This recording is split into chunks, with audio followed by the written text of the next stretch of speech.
L'image du community manager qui se contente de publier quelques photos et de répondre à des commentaires, si c'est encore l'idée qu'on s'en fait, eh bien il est grand temps de faire une mise à jour complète. Pendant très longtemps, c'est comme ça qu'on a vu ce métier, un simple animateur digital. Voilà, quelqu'un qui était là pour mettre un peu d'ambiance en ligne. Une vision qui peut sembler charmante, mais qui est aujourd'hui complètement à côté de la plaque. Parce que la réalité, elle, a totalement changé. Ce rôle est devenu bien plus que ça. C'est l'un des postes les plus stratégiques, les plus polyvalents du monde digital. Une vraie tour de contrôle qui orchestre la réputation et l'influence d'une marque. Allez, on plonge dans le vif du sujet. Au programme pour décortiquer tout ça, on va voir l'évolution d'animateur à stratège, le nouveau manuel de jeu du CM, le fameux pouvoir de la connexion, comment tout ça génère de la croissance, et pour finir, on verra comment se lancer en freelance. On commence donc par la transformation. Comment est-ce qu'on est passé d'une simple animation de page à un pilotage stratégique aussi complexe? Qu'est-ce qui s'est passé?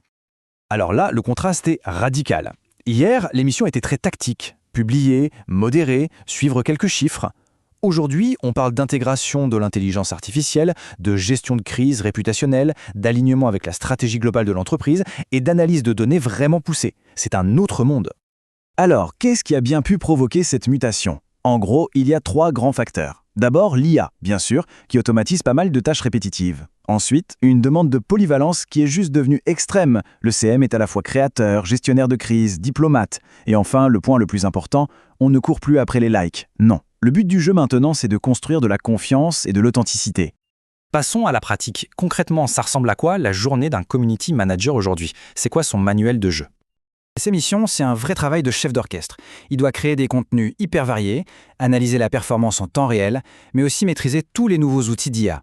Pas pour remplacer sa créativité, attention, mais pour l'amplifier.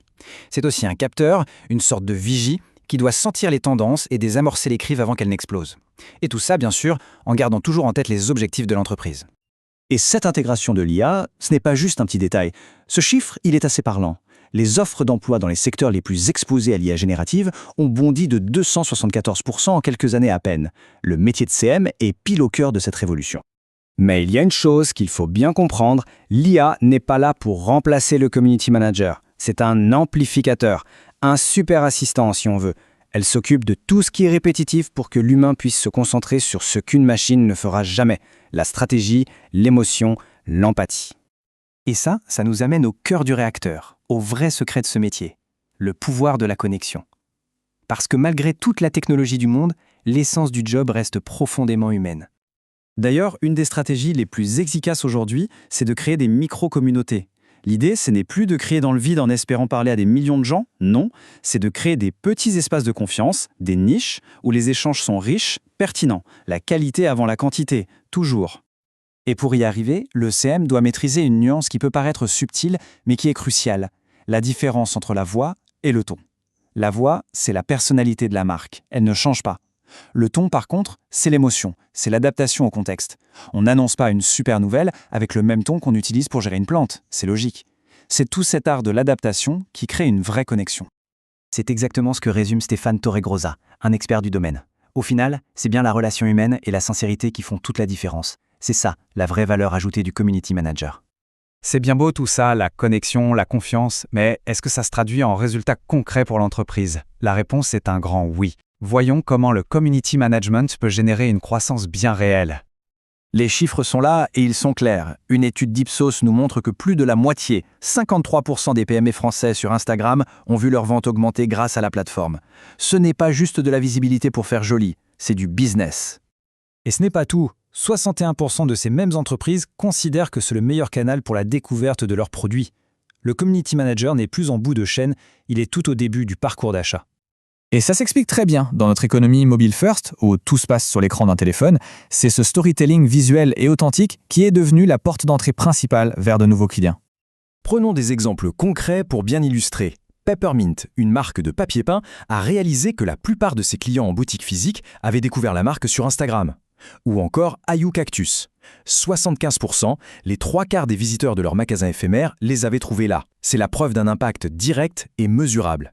Alors forcément, face à un métier aussi riche, aussi porteur, l'idée de se lancer en freelance, elle peut germer. Alors voyons un peu comment on peut transformer cette inspiration en un projet bien concret. Se lancer, ça se prépare. On peut résumer ça en 4 grandes étapes. D'abord, il faut définir une offre claire, savoir ce qu'on vend avec un business plan. Ensuite, choisir le bon statut juridique, c'est très important. Puis, prévoir un budget de départ. Et enfin, la partie la plus excitante, trouver ses premiers clients. Et justement, le choix du statut, c'est une étape cruciale.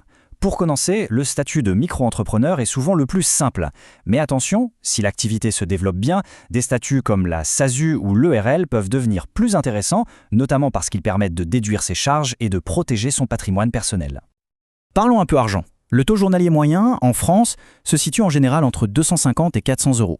Et pour démarrer, il est souvent conseillé de prévoir un budget d'environ 1000 euros pour couvrir les premiers frais, que ce soit les outils, un peu de formation, de quoi partir sur de bonnes bases. On termine avec une question qui résume un peu tout. L'intelligence artificielle, on le voit, devient une experte dans la science de la création de contenu. Elle peut analyser, optimiser, produire à une vitesse folle. Mais la grande question qui reste, c'est qui sera l'expert de l'art de la confiance ? Et la réponse, eh bien, elle se trouve au cœur même de ce métier passionnant.